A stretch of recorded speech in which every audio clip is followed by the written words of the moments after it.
A chave do caminho para a viagem ao passado remoto da nossa era, uma viagem que vai mudando os rumos da história do cristianismo, foi na verdade descoberta num passado recente. Poucas épocas foram tão felizes para a delicada causa das heresias como o século XX, revela a historiadora da USP, Marília Fiorito. Marília, vamos começar por uma definição de gnosticismo. Uma das muitas definições que eu gosto no teu livro é a de anarquistas sem utopias. Essa é uma definição abrangente? Em linhas gerais, a gente poderia dizer que o gnosticismo é uma forma de mentalidade, assim como o misticismo, é um modo de se relacionar com a espiritualidade, que está presente em todas as religiões, ou pelo menos nas três grandes religiões monoteístas, né? Judaísmo, cristianismo e islamismo. E que se define basicamente, primeiro, com uma preocupação central com a questão do mal entendido aí como sofrimento, vicissitude, essa passagem pelo mundo que não é fácil, que é atormentada. Agora, talvez uma definição mais precisa do gnosticismo seja a etimológica, né? Que é parte do próprio termo, gnose. O que é gnose? Gnose é conhecimento. É uma forma de conhecimento através da experiência. Então, por exemplo, na Torá, o chamado Antigo Testamento, porque esse também é um nome que é uma forma dos cristãos rebatizarem a Bíblia hebraica, quando Adão conhece Eva, ele conhece Eva no sentido da gnose, isso é, ele experimenta Eva. Então, a ideia central do gnosticismo é que o contato com o divino não se faz através da fé. O gnóstico cristão é aquele que acredita que conhecerá Deus, ele experimentará Deus através do contato com a faísca, com uma chispa, com um pedacinho, uma lasca divina que existe dentro dele. Então, um traço do gnosticismo é essa aversão ao dogmatismo. Tanto que a grande crítica que os padres da igreja, que são esses precursores dos teólogos, a grande crítica que eles farão ao gnosticismo é o excesso de imaginação dos gnósticos. Eles dizem, esses fulanos têm excesso de imaginação. Essa busca de conhecimento estaria talvez na origem dessa perseguição aos gnósticos cristãos? Para os ortodoxos, a principal qualidade de um bom cristão, isso é enfatizado nos escritos desses precursores dos teólogos no século II, a principal qualidade do cristão é o medo. É o medo que forja um bom cristão. Então, nessa medida, eles vão criticar os gnósticos porque os gnósticos, para eles, demonstram um certo orgulho e arrogância, não cultivam o terror ou o medo, e são inclinados à imaginação. Esta é uma discordância de ordem doutrinária. Mas eu acho que a principal diferença entre os ortodoxos, que se tornaram a igreja oficial, e os gnósticos é uma diferença de ordem, é uma divergência de ordem institucional. Porque enquanto os ortodoxos são muito bem organizados hierarquicamente, as funções atribuídas, bispos, presbíteros, diáconos, com o passar dos anos, o poder cada vez mais monopolizado nas mãos do bispo, os gnósticos têm uma forma de organização que é completamente anárquica. Todo mundo pode profetizar, todo mundo pode abençoar. Então, eu acho que esse desapego em relação à organização, à hierarquia, à autoridade, é um traço marcante dos gnósticos, e, de certa maneira, está na origem do fracasso institucional deles. Mas, na verdade, esse período que você aborda no início da nossa era cristã é um período onde essa perseguição foi mais branda do que a que se deu 800 anos depois, que você menciona como uma perseguição fundadora da Inquisição. Eu queria que você nos descrevesse o que foi a Cruzada Albigense.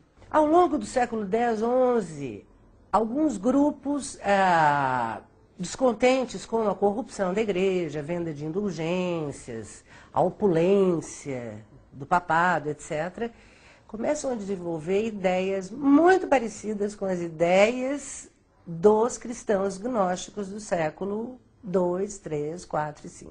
A gente pode dizer que o movimento albigense foi de 1150 a 1330. Foi muito tempo de oposição. E muito tempo de oposição não só de camponeses, de gente pobre, de gente humilde, mas assim, com grande parte da nobreza ao lado deles. De confronto com a Igreja Católica. De confronto com a Igreja. E foi aí que o Papa resolveu lançar esta cruzada, prometendo aos nobres do norte da França que, se eles conseguissem massacrar os cátaros que estavam encastelados nos fortes e nas cidadelas, eles, em troca, obteriam aquelas propriedades. Então, foi isso que aconteceu. Foi, assim, um dos episódios mais hediondos, até para os padrões da época. Você diz que ele foi fundador... Que foi fundador da Inquisição, sim, porque é o seguinte, vamos dizer, a prática de se questionar os divergentes, ela não é nova, e ela já acontecia através de bispos ao longo da história da instituição igreja. Mas a Inquisição, como uma instituição ligada ao papado, ao Papa, ela é criada para combater a dissidência cátara. E a Inquisição, com seus métodos de tortura, etc., ela foi testada pela primeira vez com os dissidentes até o ano 300, circulavam cerca de 40 evangelhos, circulavam livremente cerca de 40 evangelhos, diálogos, apocalipses. Isto é, cada comunidade cristã havia adotado, compilado, editado, redigido. Então, os evangelhos eram muitos, há 30 evangelhos que não são gnósticos, mais os evangelhos que são os gnósticos. Então, é o seguinte, em 367, o então bispo de Alexandria, bom lembrar que Alexandria era uma metrópole tão importante ou mais do que Roma e Antioquia nesse período, inclusive para a cristandade. Baixa um decreto, baixa uma norma, envia para todos os mosteiros, censurando, proibindo todos os livros que não são aqueles que hoje constam no cânone oficial. Os monges do mosteiro de São Pacômio, no Egito, reúnem esses evangelhos em 13 livros, encapadinhos. Nessa época, você já tem o códex, o formato livro, que substituiu o rolo.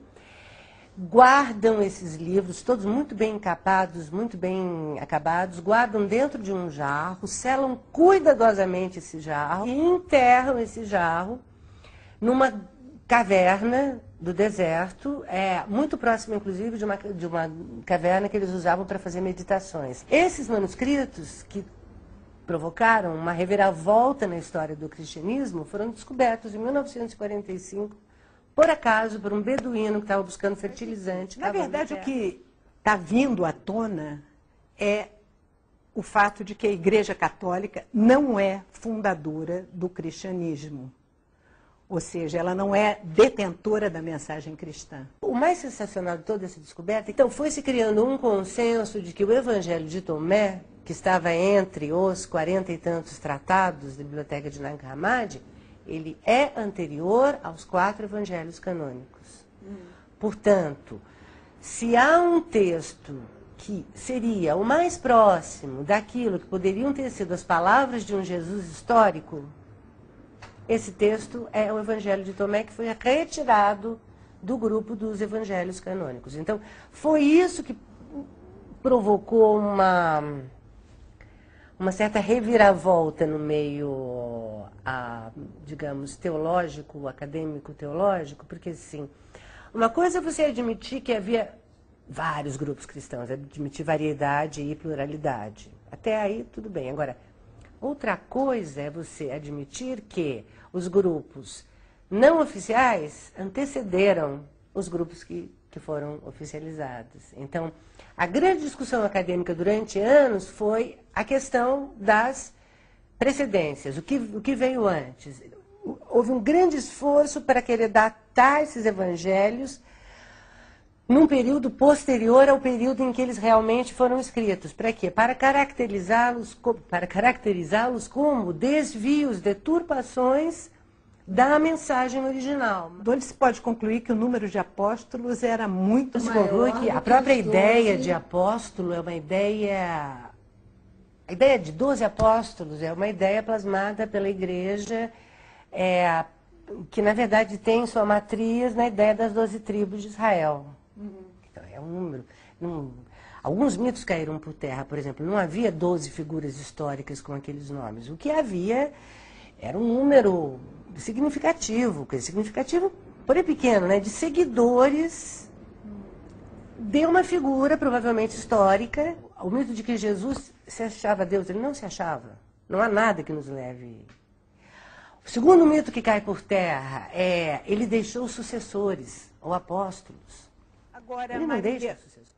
Transportando essas ideias gnósticas cristãs para os tempos atuais, você retoma no livro as ideias de um filósofo alemão, o Hans Jonas, para finalmente explicar quem é esse Deus exilado. Eu queria que você falasse dele, do Deus exilado.